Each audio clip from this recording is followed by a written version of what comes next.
Concernant le dossier des gisements de pétrole, cette semaine, on a entendu parler de Holberry, les ententes actuelles. Bon, il y a une résolution de l'Assemblée nationale, il y a des ententes possibles avec le fédéral. Est-ce qu'on ne risque pas là de voir le fédéral ambitionner à un moment donné et de vouloir à nouveau planter son drapeau canadien sur le territoire québécois? Non. Alors, ça a été toujours, quant à nous, notre orientation, à savoir qu'il n'était pas question que le fédéral plante son drapeau sur ce qu'on considère être notre territoire. Les fonds marins, à équidistance entre nous et Terre-Neuve, appartiennent au Québec et nous n'avons aucunement l'intention de plier vis-à-vis le fédéral sur cette question.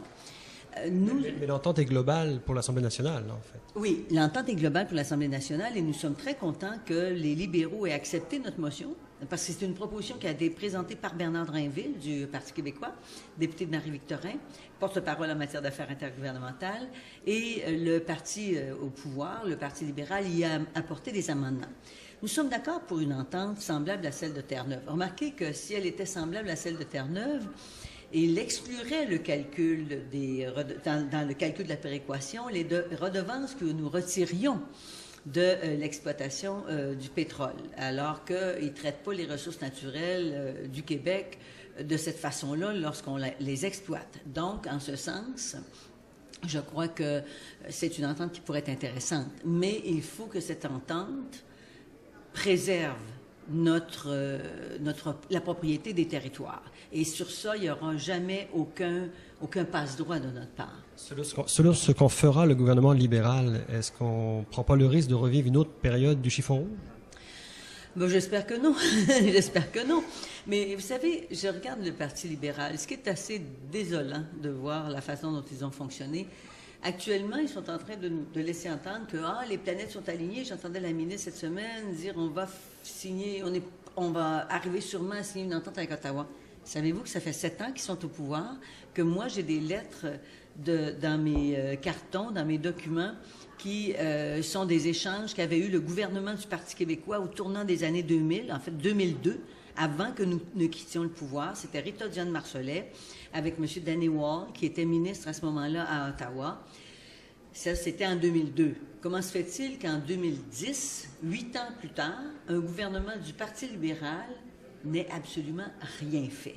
C'est désolant. Hein? Il fonctionne à la petite semaine. C'est un gouvernement de pure improvisation. Mais soupçonnez-vous d'avoir signé une résolution avec vous, mais d'avoir d'autres intentions? Non, je ne les soupçonne pas d'avoir d'autres intentions. Je les soupçonne de s'être traîné les pieds et de n'avoir pas pris la mesure et l'importance de ce dossier-là. Il y a quelques années maintenant, il y a 2 ans maintenant, j'étais allée en Norvège voir comment on exploitait les ressources pétrolières offshore en mer, en sous-sol marin. Et on avait découvert qu'il y avait des techniques très respectueuses de l'environnement, des techniques respectueuses aussi des fonds marins et de l'écologie marine. Et j'entends la ministre cette semaine dire, tout d'un coup, elle se réveille et elle dit on pourrait être la nouvelle Norvège du Nord. Mais quand on en parlait, nous, ça ne les intéressait pas et ils ne faisaient pas les démarches pour aller rencontrer Ottawa et avoir des ententes au moins administratives avec Terre-Neuve. Alors, heureusement qu'ils se sont réveillés, c'est nous qui les avons obligés à le faire. Mais ce qui me désole encore une fois, c'est que si elle dit qu'elle est capable d'arriver à une entente maintenant, comment se fait-il qu'elle n'a rien fait depuis 8 ans? Là, je comprends que vous nous dites que vous avez une intention d'avoir des rapports plutôt amicaux avec le fédéral, si le respect du territoire est là, en fait. Donc, on ne revivra pas des périodes difficiles sous votre règne au Parti québécois, comme on l'a vécu avec M. Landry, le chiffon. Je suis prête à, moi, signer des ententes avec Ottawa. Toutes les ententes qui vont avantager le Québec et les citoyens et citoyennes du Québec, je vais le faire.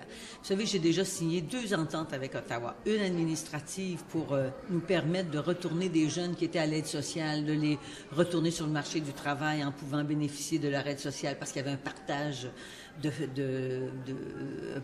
frais partagés avec Ottawa. J'ai même fait une proposition pour amender la Constitution pour implanter des commissions scolaires linguistiques parce que c'était à l'avantage des Québécois. Tout ce qui sera à l'avantage des Québécois, on va en faire des ententes. Mais l'objectif, c'est pas ça. L'objectif, c'est de faire la souveraineté du Québec. Nous avons dans notre plan d'action pour un Québec souverain un projet de gouvernement souverainiste où, oui, nous allons réclamer des pouvoirs, oui, nous allons adopter une constitution, nous allons procéder de façon systématique. Est-ce que tout ça peut se faire sans chicane avec le fédéral? Oh, il y aura à certains moments sûrement des débats qui seront sûrement virils avec Ottawa. Moi, je crois que si Ottawa était sérieux et reconnaissait vraiment la nation québécoise, ça pourrait se faire tout en douceur. Mais ce qu'on a constaté avec M. Harper, comme avec les gouvernements fédéralistes auparavant, et fédéraux, pardon, auparavant, c'est que on est prêt à mettre des mots dans des textes, la nation québécoise, mais entre le mot et l'action concrète, il y a un immense écart parce que ça ne se traduit pas concrètement. Donc les méthodes féroces de M. Landry sont parfois utiles. Bien, je crois que toutes les méthodes sont utiles, en autant qu'elles sont honnêtes et qu'elles respectent l'autre. Je crois qu'on doit se respecter l'un l'autre, ça va de soi.